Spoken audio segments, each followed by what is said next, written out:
Nunca pensé que una decisión tan simple como buscar con quién compartir gastos pudiera convertirse en uno de los errores más costosos de mi vida. Cuando llegué a la ciudad por trabajo, no conocía a mucha gente. Rentar un lugar solo era inviable económicamente. Así que empecé a buscar opciones. Fue así como conocí a Andrés. Tenía empleo estable. Era tranquilo. Y durante las primeras semanas, todo funcionó de maravilla. Dividíamos la renta, los servicios, y cada quien respetaba su espacio. Al menos, eso era lo que yo creía. Los problemas comenzaron unos 3 meses después. Una noche, me dijo que había tenido gastos inesperados, y que ese mes se retrasaría con su parte de la renta. No me preocupé demasiado. Todos podemos pasar por un mal momento. Le dije que no había problema, que cubriera cuando pudiera. Agradeció mi comprensión y prometió que sería algo temporal. Pero el mes siguiente ocurrió lo mismo. Y el siguiente también. Cada vez llegaba con una explicación distinta, que la empresa había retrasado sus pagos, que había ayudado a un familiar, que tuvo una emergencia médica. Siempre sonaba convincente, lo suficiente para que siguiera creyéndole, mientras yo cubría cada vez más gastos para no tener problemas con el propietario.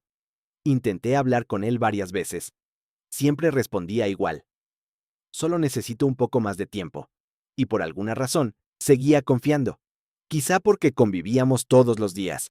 Quizá porque me negaba a creer que alguien pudiera aprovecharse así de la persona con quien compartía casa. Pero con el paso de los meses, las excusas empezaron a no cuadrar.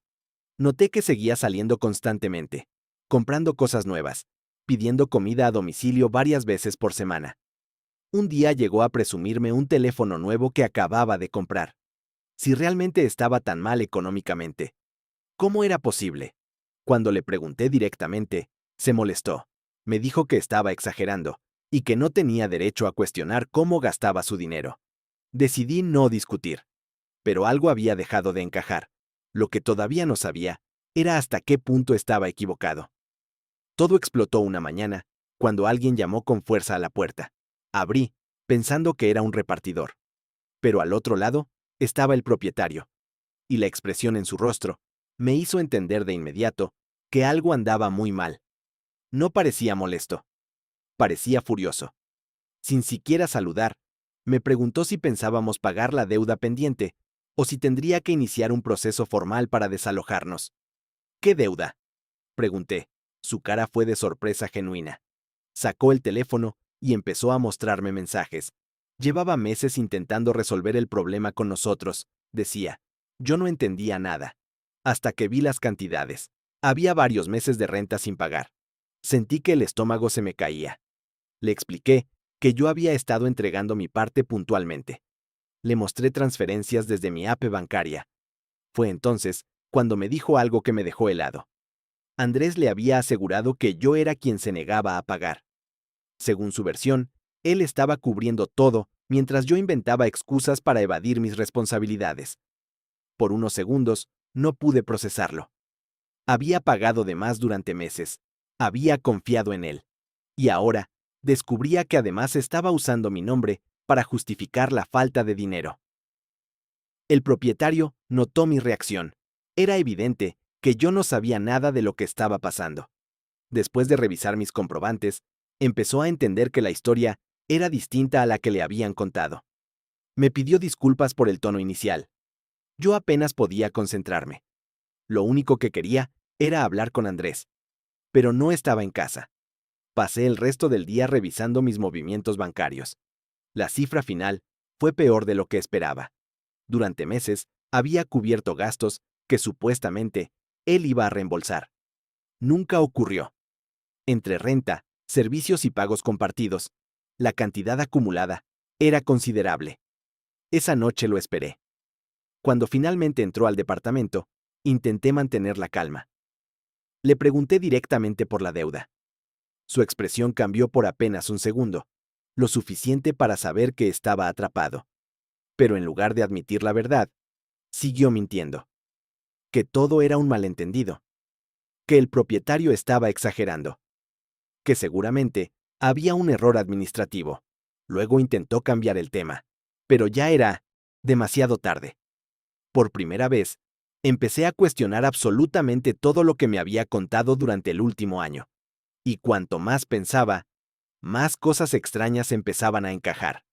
Comentarios contradictorios, historias que cambiaban con el tiempo, excusas que nunca podían verificarse.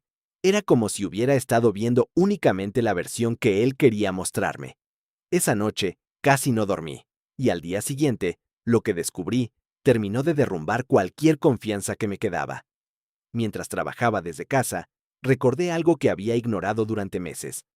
Varias veces había escuchado conversaciones telefónicas extrañas que claramente giraban en torno a dinero. Cada vez que yo entraba, él cambiaba de tema de inmediato. En ese momento, no le había dado importancia. Ahora todo se veía diferente. Comencé revisando mensajes antiguos que habíamos intercambiado. Quería encontrar fechas, cantidades, cualquier hilo que me ayudara a reconstruir lo ocurrido. Y fue entonces cuando las inconsistencias empezaron a acumularse. En ciertos meses, me decía que no tenía dinero para la renta, pero en esas mismas fechas, aparecía en redes sociales presumiendo viajes de fin de semana. Afirmaba estar endeudado mientras publicaba fotos en restaurantes caros o comprando artículos nuevos.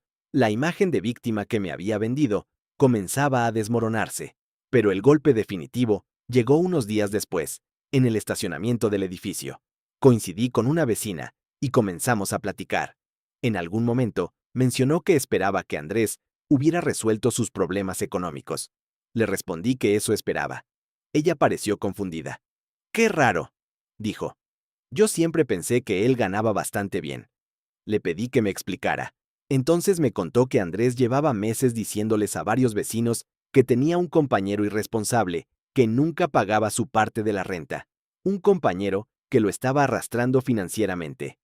Ese compañero era yo. Sentí una mezcla de enojo e incredulidad. No solo le había mentido al propietario, también había construido toda una historia para cualquiera que estuviera dispuesto a escucharlo. Según él, yo era el problema. Yo era quien ponía en riesgo el contrato. La vecina mencionó que otras personas del edificio pensaban lo mismo, porque era exactamente la versión que Andrés repetía una y otra vez. En ese momento, entendí algo importante. Aquello no era una mentira improvisada para salir de un apuro. Llevaba meses manipulando la percepción de todos a su alrededor. Había creado una narrativa completa donde él era la víctima y yo el irresponsable. Un amigo en común me confirmó después que a él también le habían llegado versiones similares. A algunos les decía que yo estaba desempleado, a otros que tenía problemas con deudas.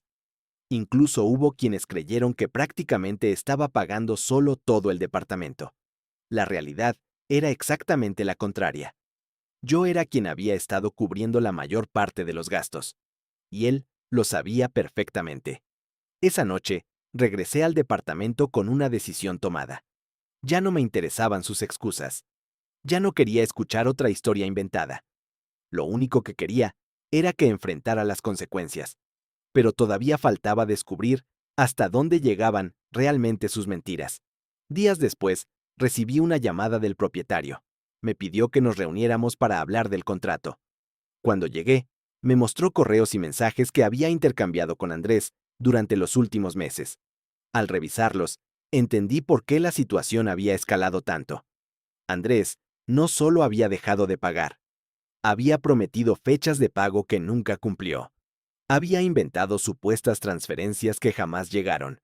Y cada vez que el propietario preguntaba por el dinero, volvía a señalarme como responsable. Lo más impresionante era la naturalidad con la que mentía. Parecía tener una respuesta preparada para cada problema. Pero una mentira necesita ser coherente para siempre. Y tarde o temprano, las contradicciones empiezan a aparecer. Mientras revisábamos los mensajes, encontramos varias versiones distintas de la misma historia. En una conversación, decía que yo había perdido el empleo. En otra, que tenía problemas familiares. Más adelante, aseguraba que me había mudado temporalmente y ya no aportaba dinero. Ninguna coincidía con la realidad. La evidencia definitiva llegó de forma inesperada. Un vecino, cansado de los rumores, decidió compartir capturas de un chat grupal donde Andrés hablaba constantemente sobre mí. Las leí una por una. Me describía como una persona irresponsable. Decía que tenía que perseguirme para cobrarme. Afirmaba que estaba considerando sacarme del departamento porque ya no soportaba mis incumplimientos. Varias personas le creían. ¿Por qué no lo harían? Durante meses, había repetido exactamente la misma historia. Lo que nadie sabía era que toda la deuda había sido generada por él. Esas capturas terminaron circulando entre los vecinos. Poco a poco, la verdad comenzó a salir. La gente empezó a comparar versiones, hacer preguntas, notar inconsistencias. Por primera vez, Andrés dejó de controlar la narrativa. Ya no podía convencer a todos al mismo tiempo. Cada conversación nueva revelaba otra mentira. Cada explicación abría más dudas. La situación se volvió insostenible cuando el propietario solicitó formalmente todos los comprobantes de pago relacionados con el departamento. Yo entregué los míos sin problema. Andrés tardó días en responder, y cuando lo hizo, prácticamente no tenía nada que respaldara lo que había estado diciendo durante meses. Ya no era una discusión basada en opiniones. Era una cuestión de hechos. Transferencias, fechas, mensajes, comprobantes. Todo apuntaba en una sola dirección. Y cuando Andrés comprendió que ya nadie le creía, cometió el error que terminó hundiéndolo por completo. En lugar de reconocer la verdad, comenzó a atacar a todos los que lo cuestionaban. Primero al propietario, acusándolo de tener algo personal en su contra. Luego a los vecinos, diciéndoles que estaban exagerando. Después a mí, afirmando que había manipulado toda la situación para perjudicarlo. Era evidente que estaba desesperado. Cada nueva explicación sonaba más absurda que la anterior, y ya nadie le creía. El propietario organizó una reunión para resolver definitivamente el asunto del contrato. Yo llegué con todos mis comprobantes. Andrés llegó visiblemente nervioso. Durante la reunión, intentó defenderse varias veces, pero cada argumento terminaba contradiciendo algo que había dicho antes. Cuando le mostraron los mensajes donde me culpaba directamente, aseguró que estaban sacados de contexto. Cuando aparecieron los comprobantes de mis pagos, dijo que seguramente faltaba información. Y cuando le preguntaron dónde estaban sus propios comprobantes, simplemente no tuvo respuesta. El silencio que siguió fue incómodo, porque todos entendimos lo mismo al mismo tiempo. El propietario fue claro. La deuda acumulada, los incumplimientos constantes y las mentiras relacionadas con el contrato habían destruido cualquier confianza posible. Decidió iniciar el proceso para retirarlo formalmente del arrendamiento. Andrés intentó discutir, intentó negociar, intentó responsabilizarme una última vez, pero ya era demasiado tarde. Las pruebas hablaban por sí solas. Pocas semanas después, tuvo que abandonar el departamento. Recuerdo que el día de la mudanza apenas intercambiamos palabras. Después de todo lo ocurrido, ya no tenía nada que decirle. Durante meses, había confiado en él. Lo había ayudado cuando decía tener problemas. Había cubierto gastos que nunca me devolvió. Y mientras yo intentaba apoyarlo, él se dedicaba a culparme frente al propietario, los vecinos y cualquier persona dispuesta a escucharlo. Lo más frustrante no fue el dinero perdido. Fue descubrir que alguien con quien convivía todos los días había estado construyendo una mentira tan elaborada a mis espaldas durante tanto tiempo sin el menor remordimiento. Pero con el tiempo entendí algo. Mantener una mentira requiere un esfuerzo constante. Tarde o temprano, las contradicciones terminan alcanzando a quien las crea. Después de que Andrés se fue, encontré un nuevo compañero de departamento, alguien mucho más responsable y transparente. La convivencia volvió a ser tranquila, y aunque aquella experiencia me volvió más cuidadoso al confiar en las personas, también me dejó una lección clara. Si alguien necesita mentir constantemente para parecer una buena persona, probablemente no lo sea. Y cuando la verdad finalmente sale a la luz, suele hacerlo de una forma imposible de ignorar.